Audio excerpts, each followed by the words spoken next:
Let me ask you a question. What if you hire all the people that you think you need and it doesn't help? And furthermore, it actually breaks your company. What would that be like? What if a lack of people isn't actually the problem that you're dealing with? What if a lack of people is actually a symptom of an underlying problem?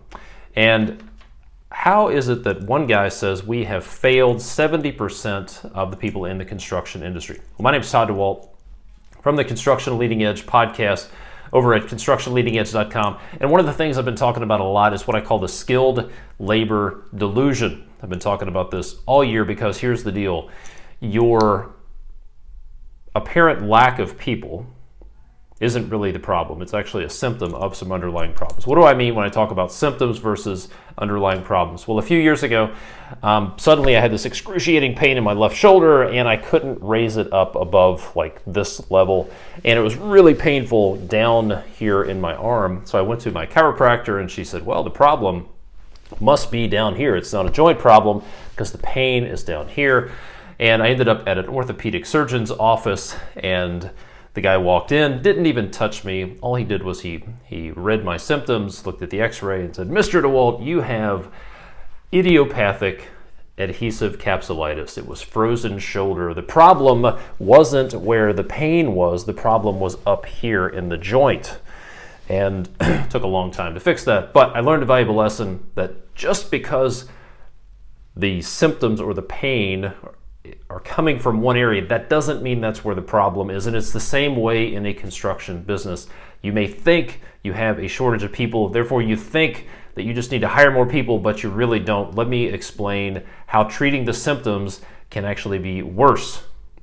So, if you want to get to the root cause of any problem, if you want to actually solve a problem, you have to get to the root cause. You have to stop treating the symptoms. So I'm going to give you a super powerful, super simple strategy that you can use, a method for doing root cause analysis. It's called the 5 whys method. And here's how it works. Identify what's messed up, what are the symptoms, what is the symptom, what's the abnormal condition, and then start asking why. Why does this exist? You come up with a reason and you say, why does that exist? And then you keep going and keep asking why. And after about 5 whys, maybe 3 whys, maybe 7 whys, you'll get to the root cause problem. And that's where you need to go to work because that's where the problem is. Let me give you an example. Let's talk about low productivity. And I'm going to explain why treating the symptoms can be bad. So we have low productivity on our job sites.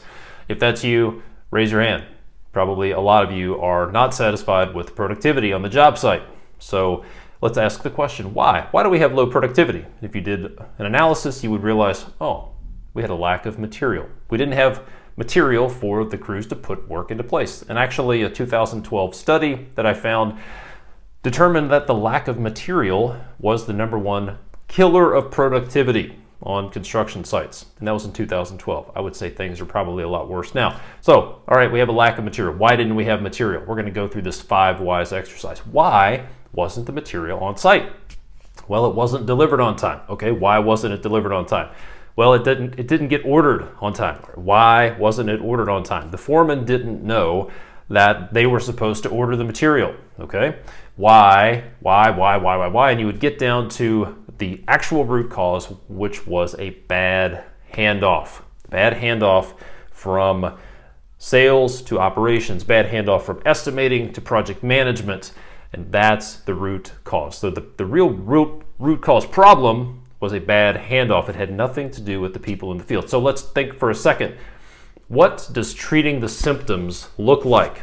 What does treating the symptom of low productivity look like? I'll tell you what it looks like in many cases. It's going out to the field, pulling the guys into the office saying, you guys are not being productive. You're not hitting your numbers.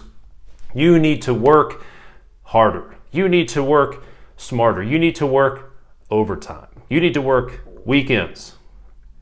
So think about how that affects the people in the field. The root cause has nothing to do with them. They're working as hard, as smart, as effectively, as productively as they can with what they have, and that is really frustrating. So I'm telling you, treating the symptoms can actually make the situation worse. So root cause analysis. First of all, let me give you some pointers. Don't treat the symptoms. Do a root cause analysis. Get to the root cause. Use the 5 whys method to get to the root cause. Make sure that you are not treating the symptoms. Now, why and who said that we are failing 70% of the construction industry? Well, if you want to learn more about that, go listen to episode 95 of the Construction Leading Edge podcast. And that's where John Morris, who is the president of our local chapter of the Associated Builders and Contractors, will explain how we have failed and why we are continuing to fail 70% of the people in the construction industry. Should be some links to that below. But go listen to episode 95 of the Construction Leading Edge podcast. Go find those root causes. Go solve those root causes. Let's fix the labor delusion. My name is Todd from ConstructionLeadingEdge.com. Thanks.